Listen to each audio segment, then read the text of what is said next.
Who's made a difference in your life? Oh, a lot of people. But a lot of people who have allowed me to have some silence.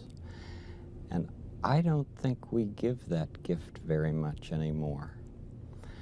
I'm very concerned that our society is much more interested in information than wonder, in noise rather than silence.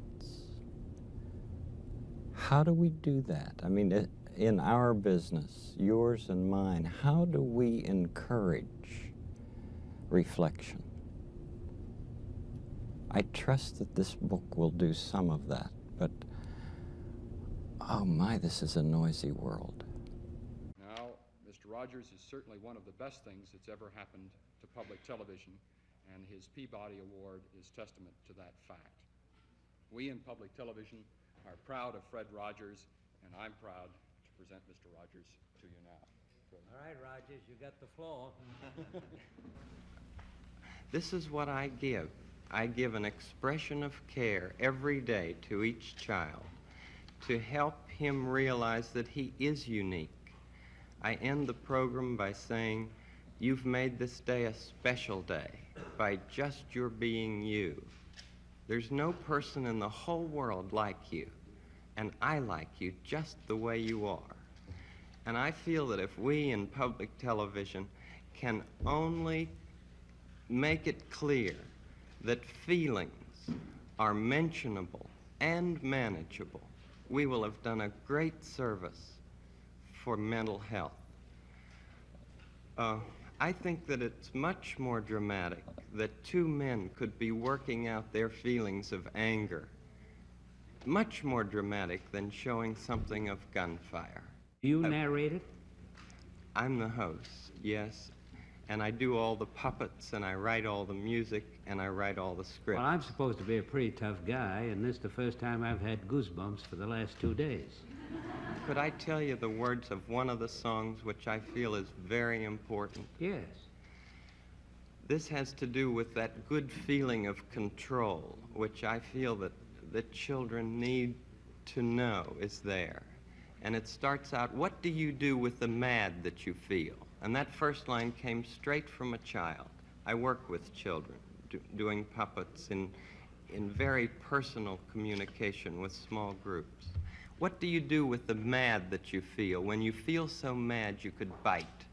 When the whole wide world seems oh so wrong, and nothing you do seems very right. What do you do? Do you punch a bag? Do you pound some clay or some dough? Do you round up friends for a game of tag or see how fast you go?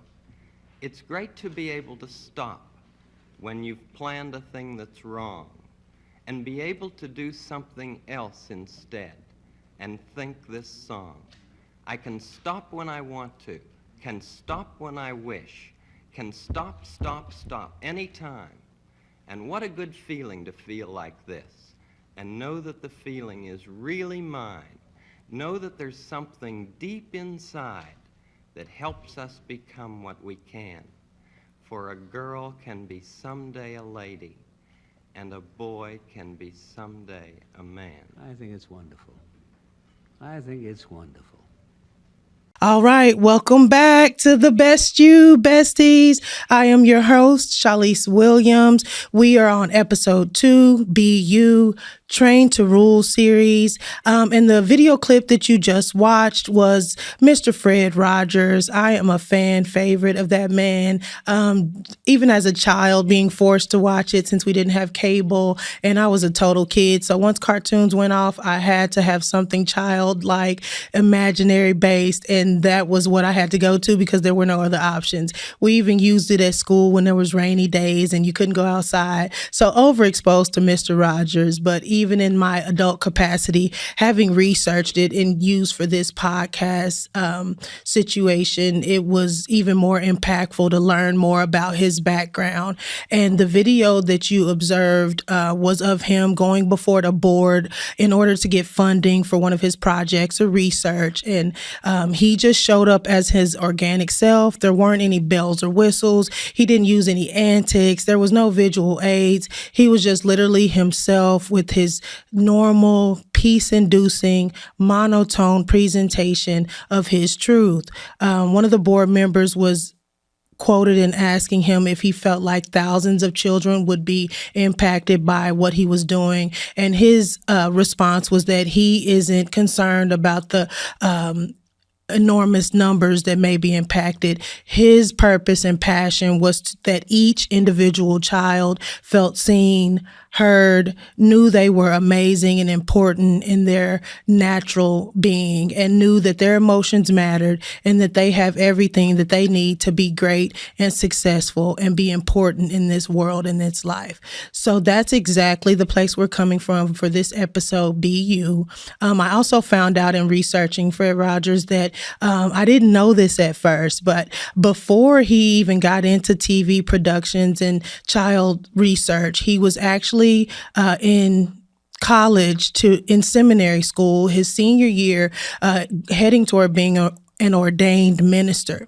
He went home on a college break, spring break, winter break, something of that nature, and he was at his parents' home, and the TV had just been introduced to individual houses, and so his parents had a brand new TV set where most people see an opportunity for entertainment, something to put in the parlor room and just be overexposed to the newest technology or what's trending. He saw something as an evil form of propaganda that was going to infect our children with nonsense. And for him to have that amount of foresight in 2026, we know how detrimental technology can be and how overexposed we are with it. For Mr. Fred Rogers to understand in that very moment, the first time he saw television, that he needed to be a counterbalance for something that was going to change the future and children's exposure to information. So he took it upon himself, being an agent of change like we all have the capacity to be, and he decided to be the change that he wanted to be. And so he instead,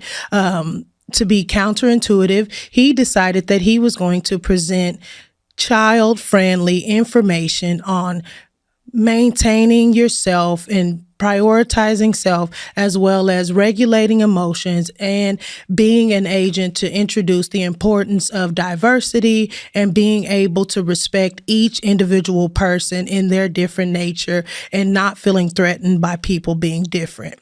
And so again, that is the point of today's podcast, that every person should just focus on being yourself. Be you, and that's the greatest thing you can do to this planet, to this life experience. No need to compare. There's no need to do things the way that other people are doing.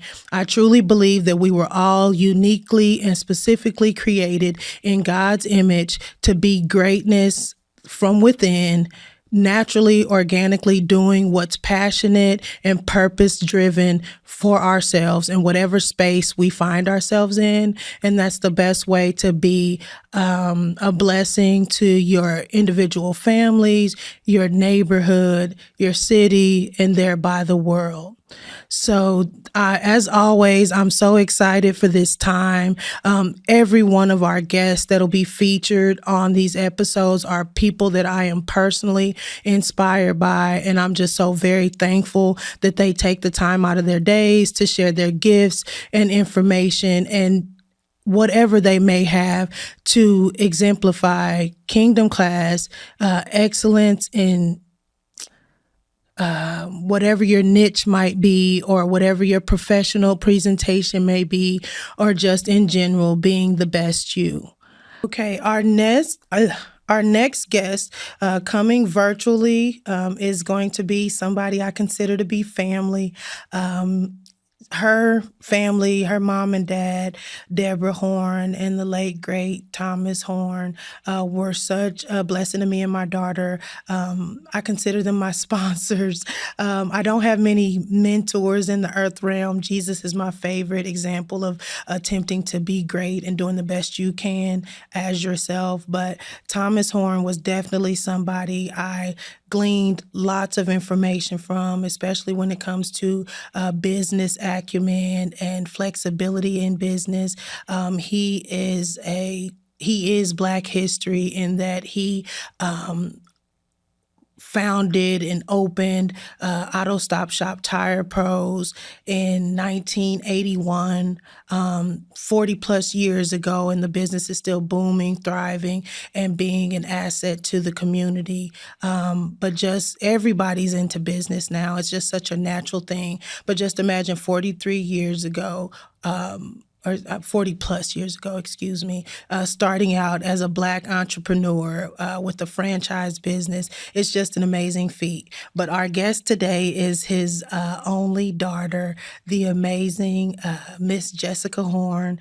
She has so many hats that she wears, as she's such a gifted, exceptional, educated individual. She's an author of a few books with more coming. She has her own mental wellness practice known as From a Strong Place, as well as being the owner and operator of the Auto Stop Shop Tire Pros at 4954 East 31st Street here in Kansas City, Missouri. So I'm just so thankful and excited that she was able to squeeze this opportunity to visit with me here on the podcast and just discuss the amazing nature that it is to be a mother, a business owner, have a mental health practice, and the ability to juggle all of those things and just be an amazing asset to everyone she comes in contact with. So coming up next is our featured guest, Jessica Horn. Okay. All right. Welcome to the Best You podcast. We are here with my guest, my sister, I just love this lady overall, Miss Jessica Horn. Hey, Jessica, how are you? I'm doing just fine. How are you? I am well also. And again, thank you so much for taking time out of your busy schedule, sharing your gifts, your time, and just adding to this platform. Like we discussed, we're going to just jump right in. I know you got clients waiting after. And for the most part, I told you we would discuss mental health in general, but I'm just going to apply it to you, being that we have such a short time slot. You wear so many hats, you manage and juggle so many things. What is your foundational principle when it comes to prioritizing self and maintaining your mental health? Yes, I like to remember that I am only one person. Right, which it doesn't seem like it, but okay, these are facts. And that I can only do so many things at one time. But no, I do try to encourage other people and remember myself to just give myself like a small mantra or just something to remember just my own limits and what I'm capable of in the moment. Because, I mean, you do know me personally, you know I'm a go-go gadget. And so I'll do like this, and that. Like yesterday, I almost wore myself out. And I just like, oh, whoa, I had to slow down and just sit for a minute. Sometimes I have to sit even in silence or just pull out a piece of paper and say, all right, what am I doing? And kind of list those things out and just slow down for a moment just so I can, see what I'm doing. But yeah, I try to remember that just my own limits and capabilities and just remember that my mantra is I'm not a robot, right? That's my mantra. And I'm not an octopus is my other one. And so I try to keep those in mind. Yes. So that I can remember what I'm doing and try to slow down and just be in the moment and remember, what the task is. So, okay. Yeah. That's a great answer. And I love that you mentioned your list. You are your daddy's son and just energy level, capacity to juggle and manage so many things. You know how he would always have his list too. So I think that's so cute that you do that as well.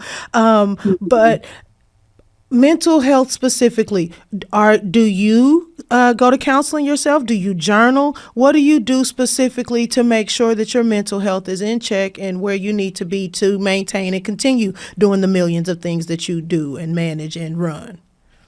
Yes. So I have gone to therapy before in the past.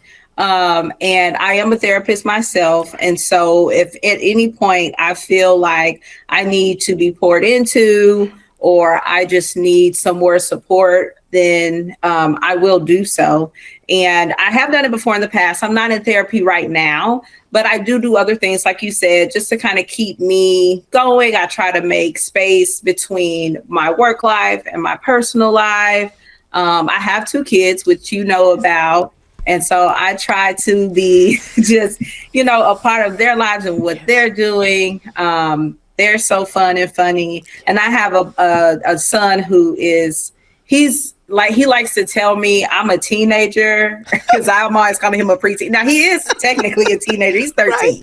And I'm like, he's still preteen, but whatever. Yes. So he likes to remind me he's a teenager. And so I still want to show up and be present in what he's doing, because he is a teenager and he only has so much time that he'll want to spend with me. And honestly, that's dwindling because he's the teenager. He's kind of grown now. Yeah. And so, excuse me. So I try to just be present in what he's doing and what my daughter is doing. And that's where I find joy and just kind of find peace and grounding. Is with them and just in my personal life. Yes. And I love that you mentioned just being grounded. It's so important in everything and whatever you find yourself doing and being. When it comes to you, like I said, you wear so many hats. You inherited your dad's business. So that was just an automatic position that you have to take on, and you're doing so well in it. I know that he's so proud of you. I don't have any questions. Just the way that you picked it up, like you've always done it like that. I'm just amazed by that. But for just the audience to consider, people that are trying to find their niche, what would you recommend in being authentic and organic and pursuing passion and trying to figure out what you are supposed to add to this world? Yeah. So one thing I tell people when I'm talking about just finding yourself in your work and your passion is, first of all, let's keep in mind that when we're talking about work, we're talking about, and I'm not a mathematician. In fact, that's probably why I went into psychology, right? So I make up this statistic, but yes, work life is probably 70% of our lives, if not more. For some of us, it's more. Right. And so you want to find yourself in a place where that 70% of your life is not miserable, right? Please, Jesus. You spend 8 hours a day at work. We only get 2 days a weekend. Well, some of us, most of us, we get a weekend with 2 days. And then we get some evenings where we're still listening around. We're still making dinner, trying to catch up on some shows or something like that. And so when you think about it that way, you really want to find something that speaks to you and that you're at least semi-happy in, right? I agree. Definitely. I understand if you don't want to make your hobby or something like you find fun, your work. Yes. And also you don't want to find something miserable, your work either. You want to find a happy balance in that. And just so you, like I said, it takes up so much of your life. And so that can wear on your mental health, emotional health. Honestly, it can mess you up physically. Literally. Yes, ma'am. You're stewing for 8 hours a day, 5 days a week. So, you know what I mean? Absolutely. And in the 2026, the existing economy is so strenuous and ever pressing that a lot of time these children and people are focusing on money. Money is amazing. We do need it to survive, but that is not the end all be all when you're pursuing what you need to or what your niche is in life, right? Like you said, you want to find something that you actually like, at least. I prefer you love it, but at least like it, because you don't want to find yourself in somewhere miserable making billions of dollars, but you want to end it all every single day. So I agree with you there. What is next for Miss Jessica Horn? What do you see yourself doing, or what's on your bucket list that you'd like to get done with you and the kids, or just with family, or professional wise? What's coming down the pike for you? Yeah. So like you mentioned, I kind of adopted a second career path. That's crazy work. I don't even understand your life and your existence. You being here is amazing. Again, thank you. Like I can't even, like, you're a superhero creature. Like, I don't even get it. Like you said, you're not a robot, but I can't tell, just you sharing your schedule to come for this time frame. I don't even understand. So what you're doing is enough. I'm not saying that this isn't enough, but are there any ambitions or things that you still have on your life list? Oh yeah. I do want to continue to increase like my practice. Yes. I would like to keep my father's legacy alive with his business. Yes. I personally don't have the mechanical skills. Right. I know So the that's so legwork hard. to keep that going looks a little different. But for me personally, I would like to increase my practice. I do specialize in trauma. I specialize in grief. And I also specialize in teens and young adults. And I specifically say young adults because I want to make sure that that's a special time in your life. That time between that time between 18 to like 25, that is a special time in your life. And it is really personality changing. It can be, and just so much stuff you're learning about yourself. I mean, we can look back on ourselves at that age and I'm like, I don't know who that was, but she was something, you know. Yes, and we made it is the end result. But yeah, stay the course, young people. It gets greater. Definitely stay the course. You Yes. know, and that really is just a learning period. Truly it is. And so I specialize in young adults too, and I would like to increase the spaces that they have for mental health here in Kansas City. And so I would like to do that by really increasing my practice in that way. So I love that. So to in a certain extent, maybe upscaling, added like community opportunities or office spaces and things like that, to where you can assist more people with that. Those areas or niches of mental health. I love that. And just how you're a blessing to everybody. And like we know in this day and age, everybody is conscious and well aware that your mental health and capacity dictates everything in your life, from, like you said, physical well-being, ability to function in your career space, managing your family interactions. And so I just love that is your primary course of business, and you're so well at it. I come for free counseling all the time down to the Auto Stop Shop. I'm still waiting on my bill, which I'm sure is astronomical considering my illnesses and diagnoses that have yet to be gotten. And just you mentioned it, I don't want you to be too hard on yourself when it comes to the shop, because remember, your dad was struggling with that, you know, getting other mechanics that are forward thinking, and but just, you know, keep doing what you're doing. You guys are running a tight ship, doing amazing work down there, and I just wish you all the best in moving forward in your practice and otherwise. Just in general, for our audience, you know how people look at, you know, mental health as something they can't we always consider budget and cost when it comes to things. Do you have any opportunities for people that feel like they can't afford it or they don't have insurance, things that they can do for themselves to try to maintain and address their mental health needs and things like that? Yeah. So first of all, I want to shout out the Loveland Foundation. The Loveland Foundation is a organization that will for women of color, specifically. Please. They will help support financially for therapy services.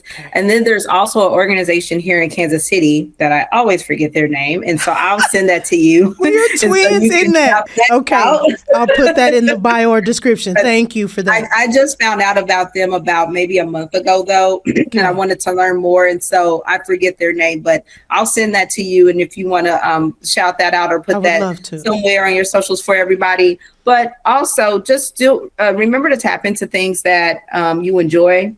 Remember to focus on grounding. You know, if you are feeling, you know, overwhelmed, I get overwhelmed. If you're feeling kind of anxious or if you are just kind of like running on fumes sometimes, remember to take time for yourself. You can go for a walk. Yes. You can walk without your socks on. Yes. No, when literally. right when it gets warmer. Paint. Do something with your hands. Yeah. Breathe. I do a lot of breathing and body work in my practice as well, and system regulation. And so all of that is involved in grounding. I love gardening. Yes. Right. That's doing something with your hands, reading. Mm-hmm. And then for people who are like, I don't want to do all that slow stuff. Right. Yeah. Some people are like, whatever, that sounds whack. Right. Dance Yeah. around, play Yeah. some music. Sometimes I'll put on like my daughter, mind you, she's 6. She will be 7 in a month. Yes, right. She's always trying to show me some new dance that Sounds like Callie. Yes, I get it. very appropriate, but she will find, so we'll do that. So like just dancing around or learning a new move, stretching, going to the gym. And there's also just finding small workouts, like 10-minute workouts on Yes. YouTube. That's free 99. Absolutely. That part. And it actually will have you breathing hard. I've done it. So, Right. Okay. But just stuff like that, stuff to get your body going, stuff to ground you. But there are resources here in Kansas City.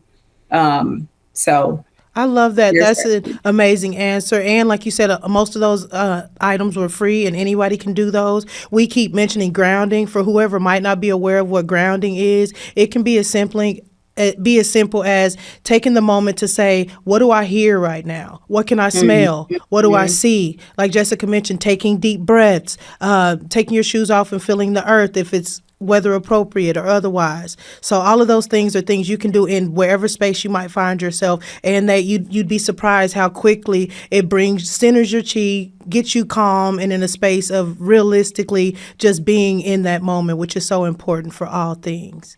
Okay, Yes. Miss Jessica Horn, is there anything you'd like to add before I let you get to your busy life and see your next client? No, I don't think there's anything I want to add. I do want to say to you, of course, I always say it to you. I think that this is great. I love it. Thank you for having me.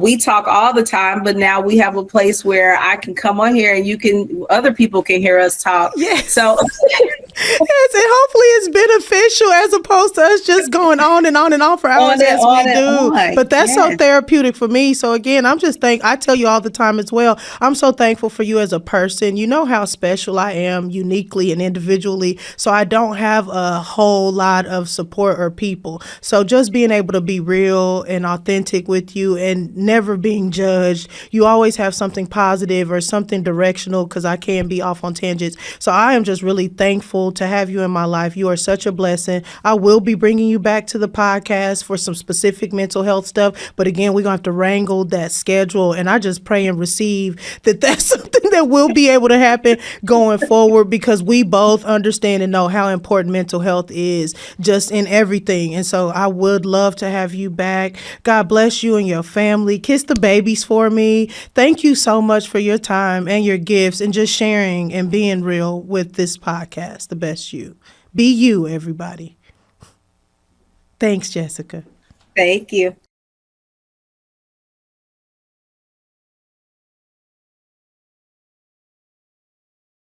All right. Thank you again for taking your time out to view the Best You podcast. Train the Rules series, episode 2, Be You. Next up, we have a small tidbit of audio from my sister in Christ, Miss Ashley Tenner. She is a life coach. She is on the Women's Ministry Board at Mount Pleasant Missionary Baptist Church, and she just has a small piece on faith in fashion. Hey family, this is Ashley Simone, and today I want to talk about faith in fashion. One of the prayers that I've prayed in my own life is this: Lord, don't let me look like what I've been through. And you know what? He's been faithful to that prayer, because even when life feels heavy, God will give you beauty for ashes, strength, confidence, and wisdom in how you carry yourself. Here's the truth. You don't have to spend a lot of money to look like a lot. For me, it's never been about the price tag. It's been about the wisdom to make the most of what I have. And I could put together a whole outfit for under $100 and nobody would ever know the difference. It's not just about budgeting, it's God's favor and creativity working hand in hand. But it does go further than clothes. When you step out, you're not just dressing for where you are, you're dressing for where you're going. That's faith in motion. It's saying, I'm not my situation. I may be in the middle of a storm, but I choose to present myself like I'm already walking in the promise that God has spoken over my life. Here's the thing. When you look like where you're going, you start to move like where you're going. And until you get there, you can still look good on the journey. So my encouragement today is this. Don't look like what you've been through. Look like where you're headed. God has already prepared your beauty for ashes. And when you carry yourself in that truth, you're not just wearing clothes, you're wearing faith. This is Ashley Simone, and I pray this reminder encourages you to put your best foot forward in faith and in fashion.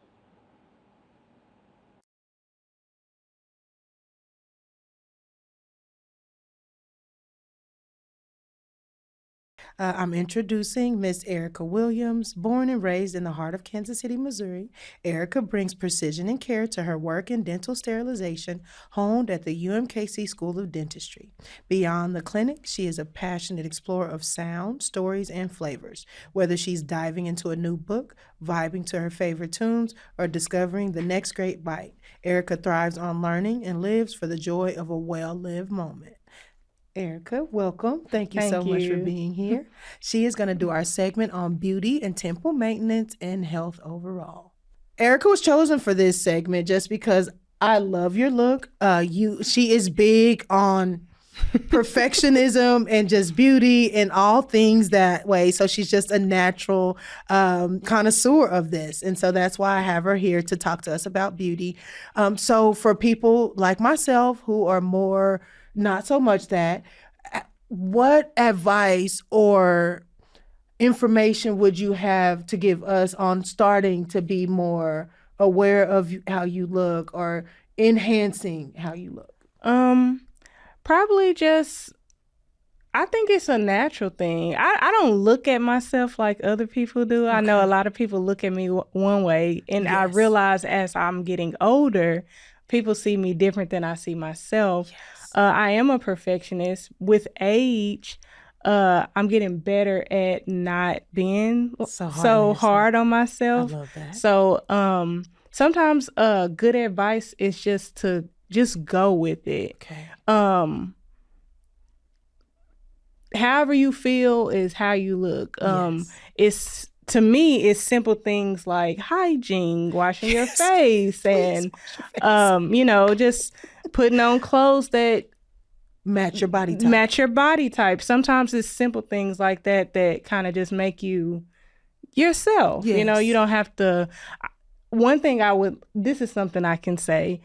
I like to look pretty, but I'm not big on the beauty industry. Okay. So like if I have lashes, I do my own lashes. Yes, ma'am. If I have nails, I do my own press-ons. I do my own pedicures, stuff like that. So I think a lot of times when you hear beauty, you think, oh, that's high maintenance as far as money, but I don't have it. And, people are like, oh, well, you don't look like it. I would thought. I'm like, no, I do it myself. And, I look at YouTube and I figure out how to do things to make myself feel good. I appreciate that. And I love your candid honesty because like you said, when you say beauty, you think Sephora, you think MAC, you think and I can't tell you one time I've set foot in those stores. I don't know anything about makeup. Yes, ma'am. I don't know what to go in and buy. I do like a drugstore product maybe here and there.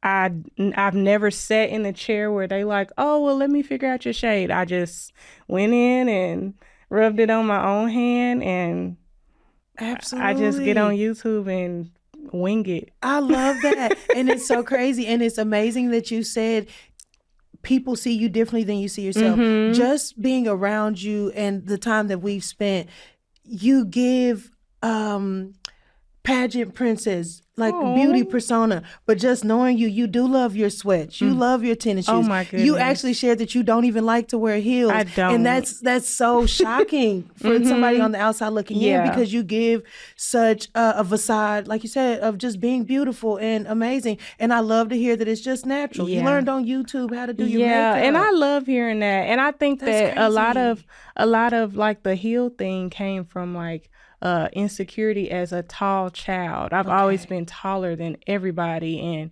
boys didn't like tall girls. And I was also skinny, so That's I an just, amazing thing right now. you know, I almost kind of wanted to like fall back. So Yeah. I went through like a heel phase from like maybe like 18 through 25, and I was done. And I'm just like, Yes, ma'am. I might not have as much confidence in that area, but I'm just like, I'm gonna be the same height as everybody else. I'm gonna Anyway. find some cute boots, you know. Yes. I might do a little, you know, cute back in style wedge, because you know wedges were not in style for a minute, Right. and now they're They're starting back. to come back. Yeah, Absolutely. so yeah, I kind of just sneak by in that area because I'm tall. Yes, ma'am. And I just try to look on Pinterest for inspiration. Like I love the that. way that people think that I have it, I don't. Right. I'm really figuring it out. And that's amazing. And Yeah. that just speaks to the platform of the podcast, Be the Best You. Mm-hmm. People are always going to have their concepts and ideas of who anybody is, but you don't own or owe anybody anything except for to show up just as yourself. Right. Like you said, what feels natural? Where I don't care what's trending or what's in style, what feels comfortable to you and your body style and what you're comfortable in wearing. Yeah. So I love that. Do you have like a daily skincare regimen or I don't. I want to be that girl that does the skincare routine before I go to bed and when I wake up. I mean, I definitely wash my face every day, but Please. that's kind of it. I'm a black soap and Yes.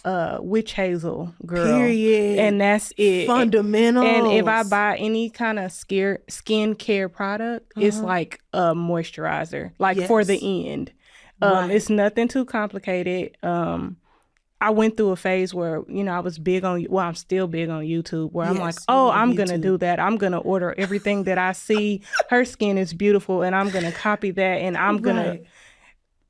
to, no, I can go to the hair store Yes. or Walmart, anywhere that has a black soap bar, Yeah. blemishing bar, Mm-hmm. almost any brand, and Yeah. that's it. And you know, the love that. bar for my face, I'm only using it on my face. It lasts for Ever. like literally a year. Yeah. So I And so just that's even cost effective. yeah, I just bought a new bar at the hair store probably a month ago, Yes. and we good for a year. Absolutely. And so, audience, you hear it right here. Less is more. Yes, absolutely. Hygiene, being at the forefront, doing what you can to eat right. Yeah. Your skin is the first thing that shows Yep. what you are, what you eat. So, trying to make good selections that way. You don't have to spend $1 million to You be don't. beautiful. You don't. To be yourself.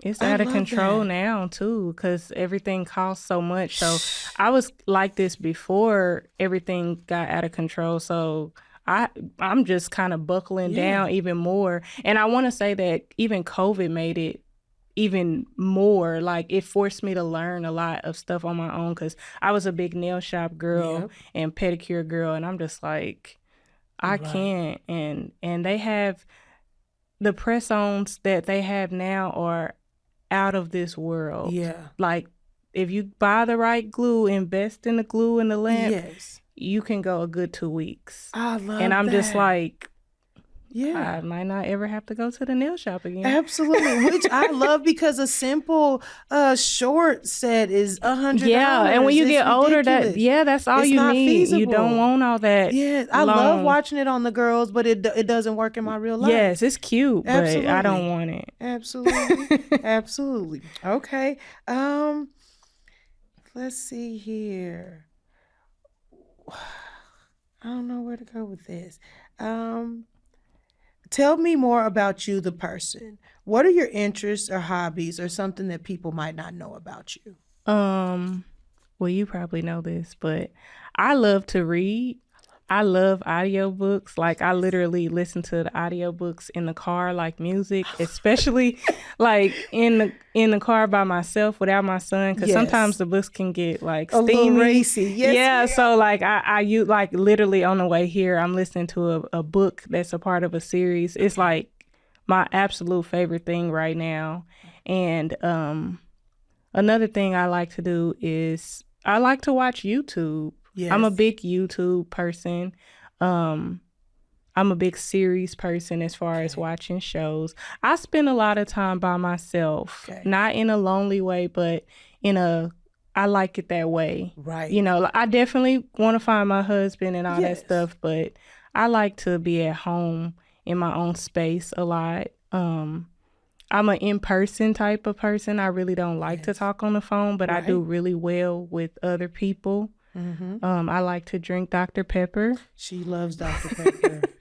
Want to find a way to her heart? Yeah, come with Dr. Pepper. I love socks. Yes, she does love socks. Yeah, I forget that. Yeah, my son told me that he wants the Grinch meal, and he's like, you can have the socks. Oh, he's so kind and thoughtful. So I said, thank you. You know, that works. I love it. But yeah, I'm a simple girl. I like to do regular stuff, you know. And people would never guess that just because you are so, not that you even try to be. You're gorgeous, and so that can be intimidating, especially to men. You know how we know how they are, but very down to earth, wholesome. Doesn't mind getting her hands dirty. It doesn't look like it, but she is so grounded and well-rounded and just amazing. And I love that you dropped that. You sound like Stacey Shaw. I am open to my husband, people. Putting that out there. Eligible bachelorette in all her gorgeous glory. They always say, oh, well, how are you going to find them if you always at home by yourself? I don't know. I haven't figured that out yet. But right now, I like to spend time at home. It's cold, you know, and even when it's not cold, I won't lie, I'm in the house a lot, but he will find me. Absolutely. Organically. I agree with that that's completely. What I want. And that's what Stacey said too. It's so funny that you wouldn't guess that she's a recluse, like she mentioned. She loves to stay at home too, but I think it's just so safe. It's so interesting outside. Yeah. And we've done that. And so home is safe. Our stuff is there. So I don't blame you. I'm very, you know, I'm like that as well. I try to make myself go out. I know God created us to fellowship and network and we need each other and all of those things, but home is awesome and my stuff is there. I totally get that. So you are very comfortable in your life. You've achieved so much. You're an amazing mother. Do you have any future plans or anything that's on a bucket list that you want to do? I know this sounds cliche, but I want to pay off my debts. I want my house to be paid off, and I want a new car, and I want it to be paid off. And I want to be as debt-free as average American can be. I don't know what that looks like, but average American and debt-free do not go I want together. it to just look better than what it looks now. Like I don't like the feeling of owing anybody. Absolutely. So I just want to feel not so high credit score. I can get what I want. Absolutely. I just want that. Which just means more debt. But I hear you. It's okay.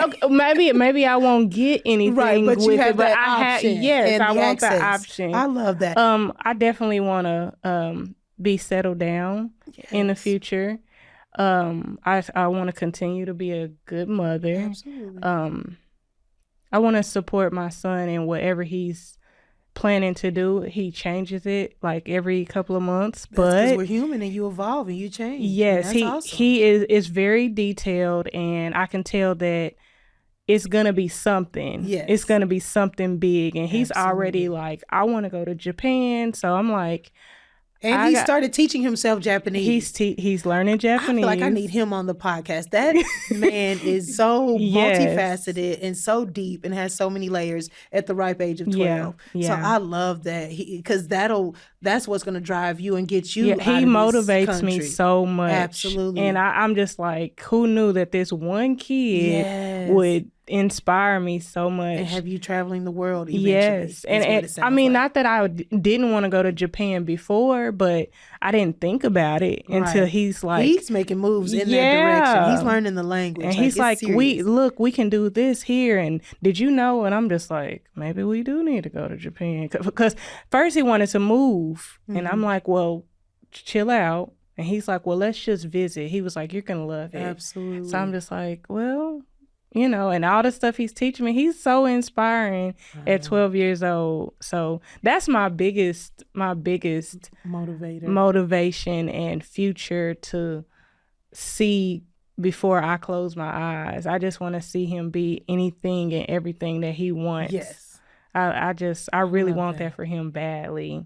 You know, even if I never get what I think that I want. Because sometimes my 5-year 10-year plan changes. Absolutely. But that never changes what I want for him. I love that. Yeah. And you say it's cliche or whatever, but no, being you and natural and organic, I think that is an amazing goal to aspire to be debt free. You know how many people live outside of their means? So I think it just speaks to your character and the amazing person that you are, that you want to have a clear conscience, you want to be able to do whatever you and your son needs, and your ultimate goal in life to be able to support him in what he does. Yeah. So I think that just is a great attribute to the audience, that sometimes being the best you entails things that may seem like small goals to other people, but it's still so impactful and being a great example to the world. Yeah. So and I don't want to be a person that is attached to material things. That's where I'm at. Because I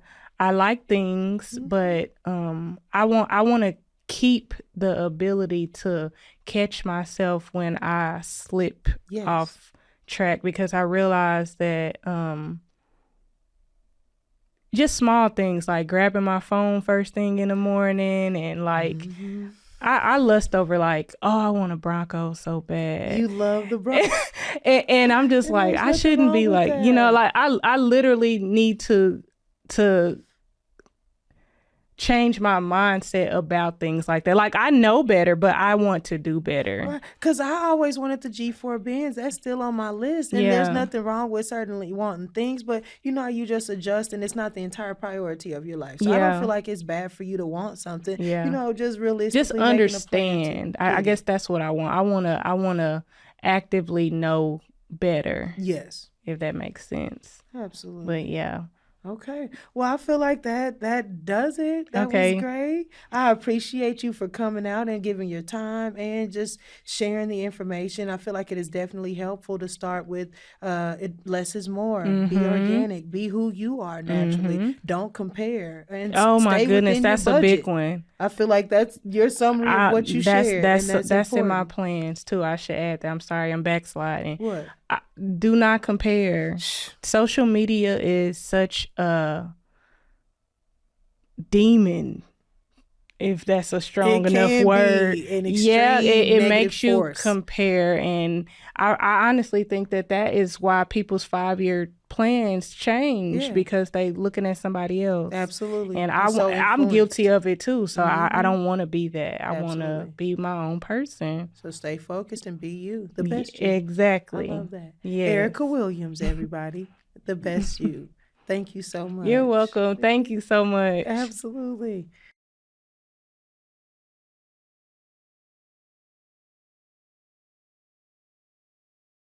The Best You podcast, Train to Rule series, episode 2, Be You. Welcome back, besties. Get it? The best you? Okay. I am superbly excited about today's guest.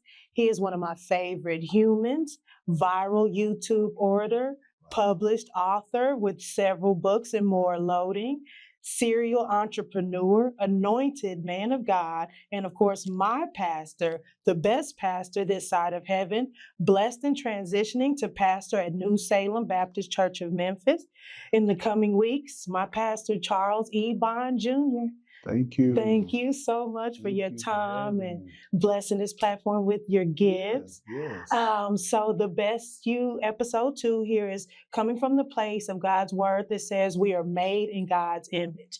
So I just want to touch on bases with you from your personal perspective, with your unique perfection, that how you were to be you. How do you commit to being your authentic self? We're just going to get right into it. Okay, that's a great question. First, thank you for having me on. Absolutely. I am so excited to be your guest. But to jump into that, I want to start with a quote that I read somewhere, and it said that they call us a masterpiece because we're all pieces of the master. Absolutely. And I like that quote because growing up, like all of us do with our own issues, Absolutely. sometimes in our rearing, we're not affirmed as we should, and it's not our parents' fault. Right. It's not to cast blame, because if you do that, you'll always be looking for a scapegoat. Exactly. But to be your authentic self, a lot of times it takes divorcing or quitting on being your fake self. That's it.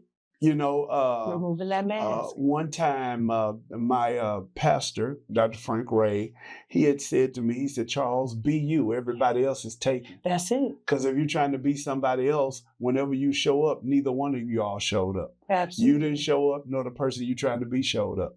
So to be your authentic self, I think when we operate from a place of, well, I believe, not think, Yes. when we operate from a place of authenticity, Mm-hmm. what we do is we relax more Yep.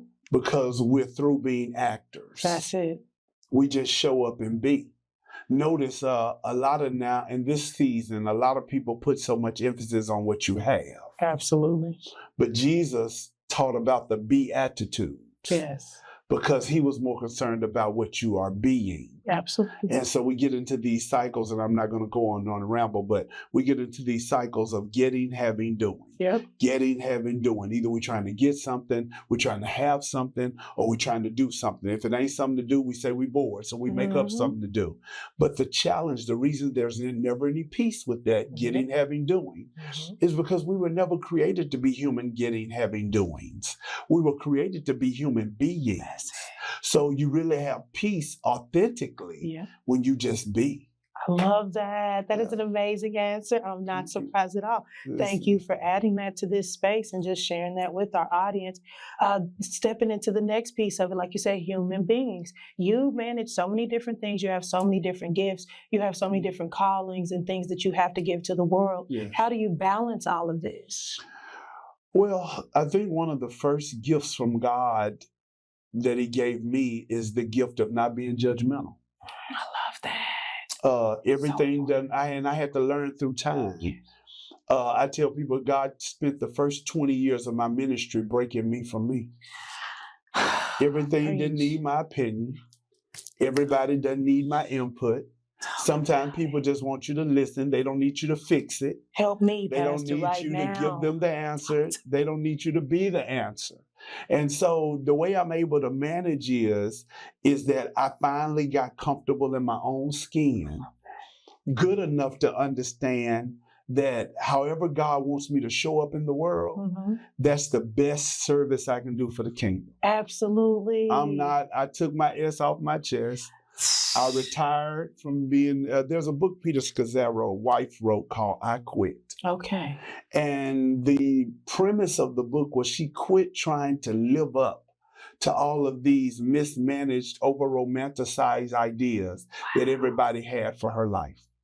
I love that. So what I do is I walk in a room, I want to first manage your expectations Yes. because I'm not your answer. Right. I may have a piece of it, Mm-hmm. but I'm not your answer. And so the way I'm able to manage, to answer your question more succinctly, is I'm able to walk in authentically free. Yeah. I'm able to walk in and understand that I have a purpose and an assignment, and let me stick to the script. Literally. Yeah. Now, that doesn't mean that God can't copy, edit, and paste, Right. but let me stick to the assignment. Absolutely. Paul says, I can do all things through Christ who strengthens me. But Paul didn't say I should do all things through Christ. Let's get technical. He said I can. We walk in with this save the world mindset, and then we're deflated because we didn't do the first steps. Which, first of all, let me ask some questions. That's it. Does this require my input? Right. Watch this. One of the most humbling, and I hope I'm not rambling, I just want to make sure I'm answering your question. Please do your thing. One of the most humbling times of my life, I was serving at a church, I'm not going to call the name of it, as a pastor for years, and I left there with my heart broken. Yeah. And it was not the best of breakups, if I can say it that way. And I had been there maybe about 10 years, almost 10 years. All of my 30s, I served as the pastor of this church. And so in your 30s, you got all that energy. Yes. And here I was having to start over at age 40. So when I left, I called one of my mentors and I was venting with him, crying and blowing snot bubbles about how much I did. And when we did this, I went and made a sacrifice and went into the studio and recorded a CD, and we sold the CDs to raise money to buy the pews. And I did this and I made all these sacrifices. I did all this. And when he got through, I'm thinking he's going to jump on my bandwagon. And validate and he you. said this. Did they ask you to do all that? That's the part. You have to start there. I was like, wait a minute, Jesus. bro, you just hit me with a gut punch. Yeah. His question was, did they ask you to do all that? Literally. So now I can't be mad because I over-inserted myself in business that you never asked me to be a part of. Literally. So the way I manage now is I've learned to do what the Bible says. That's it. Trust in the Lord with all your heart. Lean not to your own understanding, but in all your ways, acknowledge him, and he shall direct your path. Yes. That doesn't mean that God will just guide us. It means if we're trusting him, he'll make a path where there was not one. Absolutely. He'll clear out stuff for you. Yeah. And so many times we got this me against the world mindset. Yes. So we go in pre-armed, like God needs your help. And the truth of the matter is, wait a minute. So I'm learning now, even when it comes to building relationship. Lord, what purpose does this person serve in my life? Literally. And Lord, what purpose do I serve in their life? That's it. It's reciprocal. Does this person, are they worthy of my space and my grace? Yeah. So that's kind of one of the life lessons of how I manage. I ask more questions. I love that. And like you said, did they ask you to do it? And life has humbled me so much to this point because I'm like you. I swear I can save the world. Everybody needs me. I need to do everything. God don't need me to do nothing technically. He loves me. He may utilize me. He created me for a specific purpose, but he can do whatever he wants by himself. That's why he's God. So like you said, leaning not to our own understanding and him directing and making that path as well. So Pastor, like you just touching on everything and doing my job for me. So we're going to move on to the next thing. How old were you when you were aware that you would shepherd God's people? Oh God. So, my story is a little bit different because unlike most pastors, I've been to prison. Okay. I forget that, but you share that often now that you said it's back. And so I forget that. grew up in a very Christian household. And we were poor. I didn't really know it. Mama didn't I know what you mean. I was happy. I know what you're talking about. So that wasn't the idea. However, to answer your question more succinctly, I think instinctively I knew from a young age. I didn't know my life would take the path that it took. Now, two things I got to say, going back, leaning out of the last question, is that it takes process to get there. Literally. It takes process. I didn't wake up one day and I just had it all down. Right. I grew to that point. But to be shepherding God's people, I think that every piece and part of the story that makes up who Charles Bond is, God was intentional. Even when I thought it was a mess up. I know what you're talking about. Because God don't waste nothing. He don't waste your storms. People say, well, the Bible said the Lord order your steps. Yeah, he also order your stumbles. He also order your stops. Because God is nothing catches him off guard. And so when I knew instinctively was, believe it or not, when I first got released from prison. April 26, 1996. I walked around about that time. I walked out of prison after first facing 37 years. fed time, all of that, and bought all of it, but 8 years in a day. And no, I didn't snitch on nobody. This was in the 90s. Okay. So this was so I got 93 was when the original indictment and all that came down. Okay. So this is in the 90s, right? Mhm. So fast forward to 96 when I get out. Okay. Ironically, I started pastoring my first church, or the first church I was called to, was 6 months after I got out of prison. That's amazing. Yeah, and it was so crazy because God put me back to work. I was living with my younger sister, Brian. Now, she's not younger than me. She's the youngest of the girls. youngest of the girls. Got And it. I was living with her. And for some reason, a young man who I hadn't heard from since college Okay. had gotten my number. And we went to junior college together. Greg Page. I'll never forget Greg Page. Okay. He's a pastor now. And Greg said, "Man, are you still preaching, man?" I said, "Yeah, man." He said, "Look, my uncle's church was having a revival. Yeah. And the pastor, I heard you were going to be doing the revival. I'm going to tell my uncle and them to come hear you in revival." And I was in Holly Springs, Mississippi, the Power Chapel Missionary Baptist Church, and they came to hear me preach at the revival. And that's how it all started. Wow. And God started, let me say this, baiting my heart with the desire to become a shepherd. I love that. And 6 so months that's- out of prison. 6 months out of prison. So how old were you? Oh gosh, I was 96. 20, 21, somewhere like that. Oh, at the precipice Yeah. of life. Yeah, I love was that. a young man. Yeah, I love that. Been pastoring ever since. Look at God. Yeah, I'm 52 now. Okay. So 30 years I've been in the game. That's Wow. amazing blessing and such an Yeah. amazing calling. And I've heard you say this before. You know how people look at their past and can be ashamed of things that they've gone Yes. through. I love how transparent you are with everything. Yes. And you've even said before, if you erased all your mistakes, you'd erase you. You'd They erase make you, who you yeah. are. They build your character. You're listening to my sermons, don't you? Pastor, Wow. I'm gonna miss you so much because I swear you was looking in my window and you was talking to me every Sunday. So I have completely been blessed by your presence and you allowing the Holy Spirit to guide each and every Sunday's word because they were personal to me. And oh my goodness. So absolutely I listen. Going further, how For the editing purposes, for the 20-minute mark, we're at 15 now. okay, awesome. And so I think that the more that God gives me opportunity to practice, is I'm maturing in it. So I just get better at it. Now, some of it is us stop second guessing our own gifts. Yes, We overthink literally. and we sometimes stop ourselves when we really should stop ourselves from stopping ourselves. Yes, absolutely. I'd rather be the guy that went after it and failed Yes, than never have tried and live with a notebook full of regrets. absolutely. So perfecting it is the constantly honing in. The more you do this, the more podcasting becomes a part of you. Right. The more interviewing becomes natural. And then you're so uniquely gifted. I'm talking about Shalise comes with her own. Right. I've never met a human being like you. Absolutely. God did that on purpose. Yes. It's interesting. I learned layers of you from the UFC thing to all that. I'm like, oh shoot, I'm straight. I ain't worried about that. Shalise around, I ain't worried about it. You operate the camera. I mean, you get in where you fit in. And even with your own challenges, what I admire is you still stay zoned in. You don't jump ship. Right. And that's what I try to express to people, that perfecting a gift means you don't quit in the heat. That's that's testing time. Yes.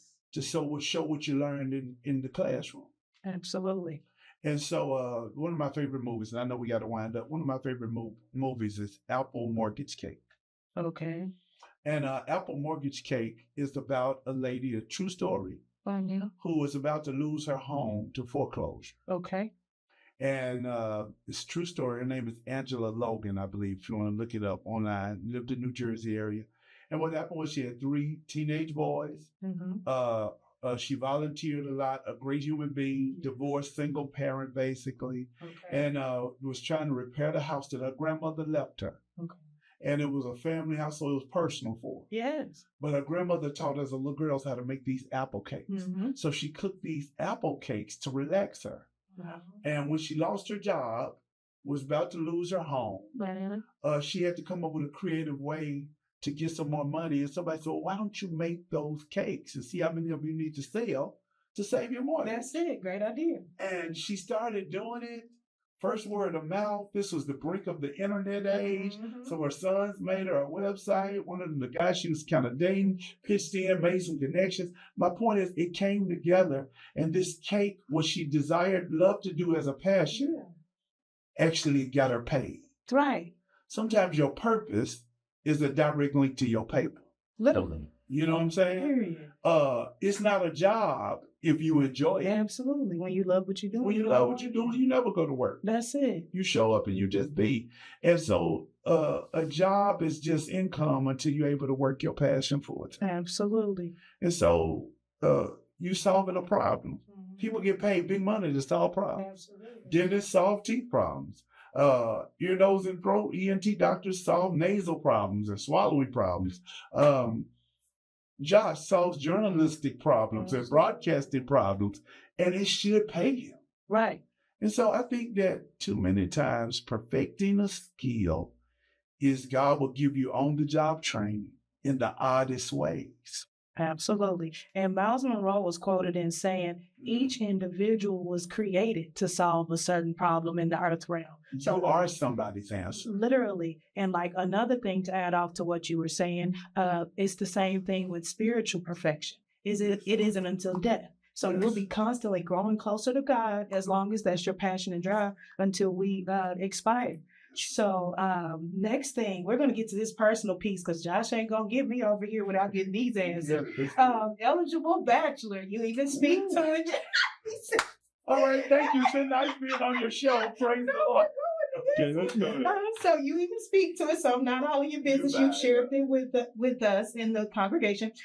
Personally, and you know my situation, and I just love God, and I'm kind of at the point where I just want to do that. But with your experience, what about marriage makes you continue to believe in love and want to seek a wife? Like what? Oh.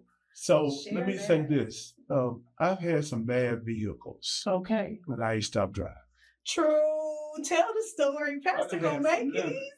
I done had some lemons. I mean, I done had some cars. My partner called a 190. It's on the road one day and in the shop 90.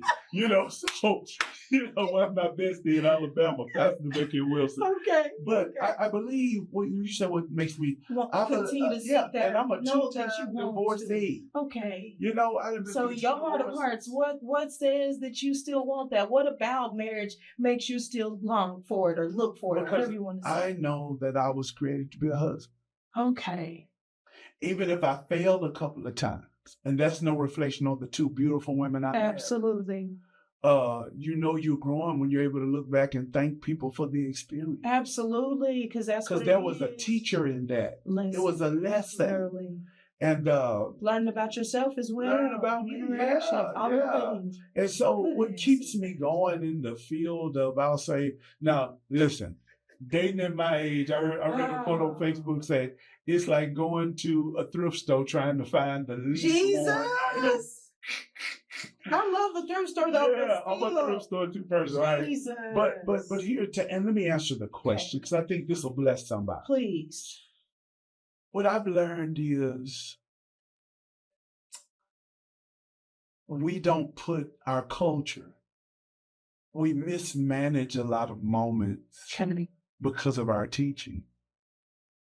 When I went through the second divorce, I went through a year of counseling and therapy. I love one that. male, one so female. Important. I want to do the work. I want to see what was going on with me. Yes. I blame my ex-wives. Because everything is about us. Yeah, everything. Yeah, it's about us. Yeah. And what I learned was that's why I wrote the book, Lord Teach Us to Date. Please. Jesus. It's because I had a great model for marriage. My parents were married 64 years. Oh my God. I forget about that. Yes. I had no model for dating. Because church teaches you how to do church. It doesn't always teach you how to do life. And so what I had to learn was dating means to collect data. Yeah. I was so trying to rush to the finish line, land the plane. Tell the story. until I'm left out some skips. So you at the altar with a stranger. No, literally. Yeah, I've been knowing you 6 months. We ain't discussed none of the Exactly. Yeah. Who's good with money? You know, we ain't had to real What's sex important to talks. you? What's aligning with your beliefs of marriage? Because it ain't automatic all the time. Talk Exactly. about it. So again, Pastor. going back to that investigative side, asking the right questions. Absolutely. And then watch this. Okay. I made it an art. It's okay to get to know each other. Yes, please. And I believe And be your people real should- self. Be your real self. Do that. But also, I believe that people should start out as friends. Literally. Now, let me tell you why So I say important. that. Not because it's cliche. No. Not because people say, oh, you marry your best friend. That's not always possible. Right. What I say is this. You have a grace for your friends that you don't have for your spouse. Because they can do anything. Yeah, you let your friend, you justify your friend.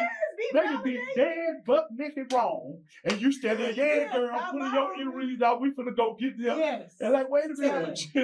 So I got a grace for my friend that I don't have for my spouse. Right. But if my spouse is my friend, I'll still be able to exercise that grace. Yes. Get it, Pastor. The best advice I heard, Okay. if I may, and I know we got to wind down. Best advice I learned about courting and all that was when I wrote my first book. Okay. Every woman needs to know her cup size, her calling, her uniqueness, and purpose. And in that book, I talked about the greatest marriage advice I ever got. Okay. When Trayvon Martin got killed, I took a group of young people at the time from my church out to BW3's, Buffalo Wild Wings, just to hear their hearts on this very polarized global situation. Yep. Trayvon Martin killed by Mr. Zimmerman, a young black boy with a can of tea And some Skittles. Yeah. and a hoodie. That's it. Gets gunned down, trying to make it to his dad's house. And here it is. He's dead now. And I got young people who are viewing this through the lens of media, which is news, which Yep. can be very misleading sometimes, And inaccurate. and mind controlling. Literally. So I wanted to hear what their little hearts had to say. So I had the young people there from 6 to 17. Oh, wow. And I took them, their parents dropped them off at the time I was living in Ohio. And I heard their hearts. One little boy was serious. He said, Pastor, I'm 9. And sometimes I walk to school. So if I see a group of white people, that means I'm supposed to cross the street. And he was serious. In his little world, that was a serious thing, right? So I wanted to hear their hearts. So after we got through eating and fellowshipping, and I heard their hearts, because sometimes the church, and I say this to pastors and Christians, that stop thinking we got answers to questions we never asked. Right. Church is not a one Band-Aid, one all-be-all answer to everything, or you're going to be putting Band-Aids on bullet wounds. Literally. And so I don't have all the answers. So I asked those young people, tell me what this looks like through your lens. Fast forward. When we got through, they didn't want to go home. I said, no, y'all going back to y'all original homes. Parents come get them. And at the time, they wanted to go to the movies. So we were at the mall area where Easton, the movies were. So I called my assistant at the time, Alicia Hill, now Alicia Grigger. She's married. But she was a former retired WNBA basketball player. Okay. Man, worked as an exec at the time for DSW. I said, hey, come help me watch the group, because I wouldn't do nothing to nobody's kids. Right. But shoot, nowadays kids might do something to each other. They will. So I just wanted another adult to kind of Yes. chaperone the little group. And these were our church kids and their parents. I called and said, hey, they want to go to the movies. They don't want to go home yet. They said, Pastor, they with you. They all right. So the parents approved off on it. We went to the movies. So the way the movies is set up, you pay on the lower level and you get on an escalator and go up to the movie theater part. Okay. So there's a young man, not young man, he's an older gentleman, hair disheveled. I'm not making fun of differently able people. I don't say disabled. Absolutely. But he looked like he had multiple sclerosis or cerebral palsy. He slurred, Okay. kind of a droop in his face. And he had what now we call a rollator. Okay. Chair like the walker with your chair on. Yes. I didn't know that at the time. Okay. And as we're approaching, now in hindsight, we look like a family. Black man, black woman, and all these stair-step kids. Yeah. So he looks at us as he's taking our the tickets, and he says, how did you find somebody that pretty to put up with you? Okay. And so Alicia automatically breaks in and says, oh no, that's not my husband, that's my pastor. Right. He says, oh, I'm sorry. Well, I'm a jokester. Yeah. He had a wedding band on. Okay. Who, I'm shooting back. I said, you married? How you find somebody to put up with you? And we ended up joking away. He said, 44 years, the same woman. Look at God. And I'm looking like, I know folks that can't stay together 44 days. Oh, my goodness. And they ain't handicapped. God, Right. tell me. Yeah. What's the Me, secret? Yoda. He said something I'll never forget. He said, you want to know the secret? I said, yeah. We all there on tiptoe anticipation, edge of our seat, drum roll. Yeah. He says, we didn't have a wedding, we had a funeral. He says, she died to herself. I died to myself. And we both died to Christ. Hallelujah. And I was like, wow, the key to love is don't have a wedding, have a funeral. Yeah. Because when you die to yourself and live to him, Yeah. you can get through infidelity. Absolutely. You can get through money Anything. issues. You can get through storms and the fights when you die to self. Literally. But so many times we don't want to do that. Yeah. We don't want to die to self. Yeah. We care more about being right than we care about being kind. Absolutely. And ego. Ego. So all for the sake to say I was right. Yeah. All for the sake to say I told you so. I knew it. Yep. Well, you weren't really looking for evidence to solve the issue. Right. You were looking for something to build your case. Literally. That's it. So what makes me, I guess you say, eligible, Beth, is that after getting it wrong twice, I guess, or Learning. after not going through, after growing through, Literally. here I grow again. Absolutely. I love that. And I know we're finished on time, but I'm going to skip one question and get right to the most important All right, question. it's your party. What are your future aspiration, goals, or dreams? What's next for Pastor Charles Bond outside of moving to this new shepherdship? Personally, what's next for you? I want to die empty. Absolutely. I'm a reader. Yes. So I answer the question this way. There's a book by Mark Batterson called All In. Okay. And in the book, he opens up the chapter 1 with this chapter called Pack Your Coffins. Okay. He talks about in the 1800s, they had what you call one-way missionaries. Oh. There were people, these missionaries, who would go to remote islands, remote places in the world, and they would evangelize and do missions work and do missionary work in these remote places. And there was this one called L.W. Milne. He went to South Hebrides Pacific. And when these one-way missionaries would get ready to leave home, they knew when they got on this ship, they most likely would never see their families again. So they wouldn't pack their suitcases, they would pack their coffins. And this one missionary named L.W. Milne, he goes to South Hebrides Pacific, to an island where every missionary before him had gotten killed by the headhunters on the island. He walks into this, and for 30 years successfully, he evangelizes the people on the island. Jeez. So much so that when he died, they buried him in the middle of the island. And on his epitaph, they put these words: when he came, there was no light. And when he died, there was no dark. Oh my God. So I love it. when you say what's next for me, whatever God has for me to do, I just want to be found knocking a hole out of dark. I love that. Hallelujah for Jesus. I believe I got more books to write. Yep. I believe there's movies in me. Yep.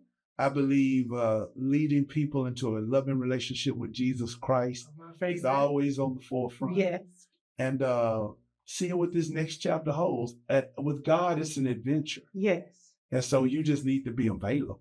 Absolutely. I'm not going to tell him how to be God. I don't recommend it. Yeah, and I'm just going to be along for the ride. Open vessel. That's it. Period. The Best You, Train the Rule series, episode 2, Be You. My name was Pastor Charles E. Bond Jr. Tell the people if they need you for oration or this directing movies. Yes. How do they get in touch with you? What are your handles? Well, not a director yet. I think I got the acting in me.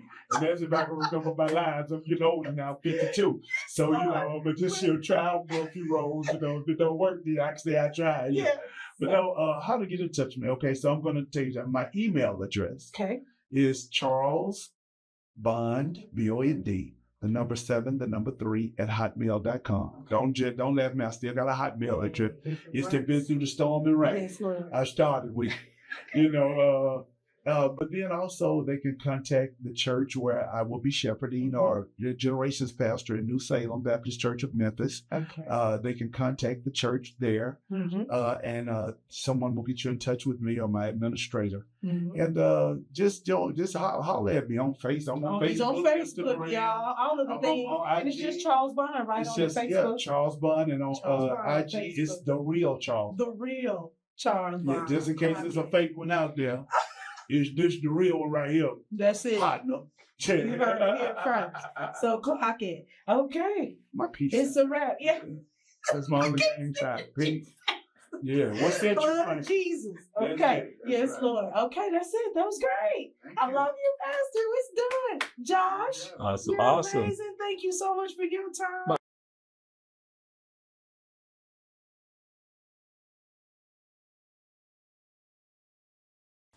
Welcome back, besties. Khalees Taylor here, Ambassador for Christ, Kingdom Builder. Today's segment on the Best You podcast, Train to Rule series, episode 2, Be You. As always, brought to you directly from God-breathed, Bible-based scriptures. Today's verse is Genesis 1:27. So God created man in his own image. In the image of God, he created him, male and female. He created them. Also, Jeremiah 29:11. For I know the plans that I have for you, declares the Lord. Plans to prosper you, and not to harm you, plans to give you hope and a future. Basically, we are made to be little gods, representing God in all that we are and do. When God created the universes, he had you in mind, specifically and uniquely. Just be you as God made you, and you will prosper, be protected, and have a hopeful future. Remember, comparison is the thief of joy. With God as the head of your life, all things are possible. You have everything you need within. So be you, bestie, the best you. Khalees Taylor, signing off.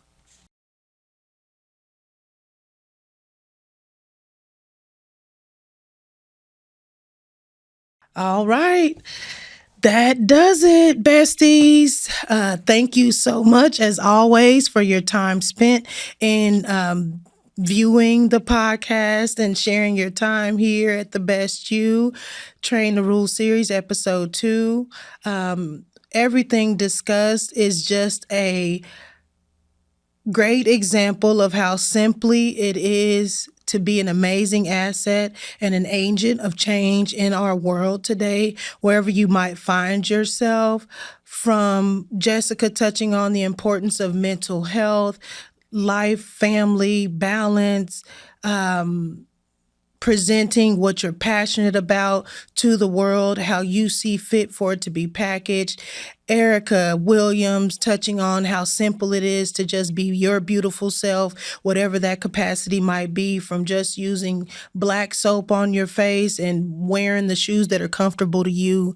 My beloved, amazing, viral Pastor Charles Bond Jr., who is so eloquently spoken and also wears an array of hats on, just being in so many different avenues of kingdom class and excellent, from being a writer to shepherding flocks of people. And he's just so well versed in the reality and of being authentic and showing up to be your best self. We are made in God's image, and we are uniquely and specifically equipped to have success in all areas of our life. Everything you need is within you. You don't need a major budget. You don't even need a major following. If you think about the life of Jesus and how he had 12 disciples, but in the end, as he went to the cross, he was alone and had nothing but God the Father there to support him. Literally, that is all you need. An amazing relationship with God, directing and ordering your steps, and every tool, resource that you need is within you. You don't need big budgets. None of that stuff matters. Of course, they help. Of course, that's going to be the tipping over point. But at the end of the day, whatever you feel passionate and like you were sent to this planet for as a solution to whatever problem that might be. You're the only one that can do it. I am just here. This entire space is to edify the kingdom and to encourage every single individual, including you, that you have everything you need to be an amazing addition to this earth realm just by being yourself authentically, organically. So just do that. Be you, the best you.